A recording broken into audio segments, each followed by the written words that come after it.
No, that's wrong. Dixie Diamonds 94. Cooktown 536. Head Balloony's scream of anguish and pain from Paul striking Zal with the sledgehammer being sound waves rather than only brain waves, Karen, Paul, and possibly every inhabitant of Cooktown would have lost their hearing. Though rattled, the only physical injury the scream caused was to Paul's right foot when he dropped the sledge, when he instinctually, though completely ineffectively, brought his hands to his ears in response to Balloony's scream of agony. "Go!" Balloony screamed to Paul. Get out now!" A command Paul did to the best of his limping abilities. With the cube smashed, the vice no longer held Balloony in its grip, and despite Z's torment, Z was able to float from the vice to the open outer door exit and float up through the open air to sunny skies. "Balloony!" Karen shouted from inside the library. "Are you all right? I mean, are you functioning? Do you need help? Talk to us!" "I'm undamaged," Balloony answered, his voice filled with pain. "The transmitter's smashed to pieces, so I'm certain that it's no longer functioning." Recovering slightly, Z said, "Thank you both once again," in more normal tones. "I'm terribly sorry for having screamed. I've never experienced anything like that before. Are you all right, Paul?" "Not certain," Paul said, sitting on the floor in the library's main room, holding his right foot with both hands. "I'm afraid I dropped the sledgehammer on my foot. May have broken a toe. Are you sure you're all right?" "The pain, though intense, was short-lived.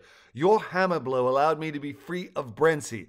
A few seconds of anguish is a rather cheap price for freedom." "Good," Karen said. Good. "What do you want to do next? Should we check on Joey, the others? Do you need a moment?" she asked frantically. Let me have a minute, then I'll attend to both Joey and our friends." "Thank you again. You are both marvelous."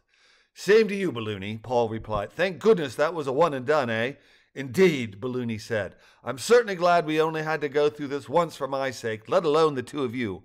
I'm still highly worried about exposing the two of you, or should I say three of you, to radiation." "Yes," Karen said. "I don't want to even think about what could have happened if Paul's hammer blow had damaged the cube enough to break its outer shell without destroying it. Especially if my membrane allows radiation to escape. If I leak, it's imperative I keep my distance from everyone until we know if I'm a danger. I don't want to be unknowingly spewing radiation into the air and contaminate you or other animals." Imperative. Adjective of vital importance. Crucial. "Where are you?" Karen asked.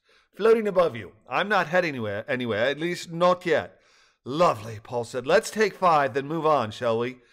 "Yes," Karen said, patting her husband's arm. "And if you're up to it, you should slip that shoe off and we could take a look at your toe." "Right," Paul said with a sigh. "Let me collect myself and we'll take a peek. And while you take a peek at your toe, I'm going to pop into the Brency-copter and see if they're still able to track me," Balloony said, adding, "I'll be back in a flash," as he popped inside the slum that is Brent Carter Brency's twisted and malignant mind.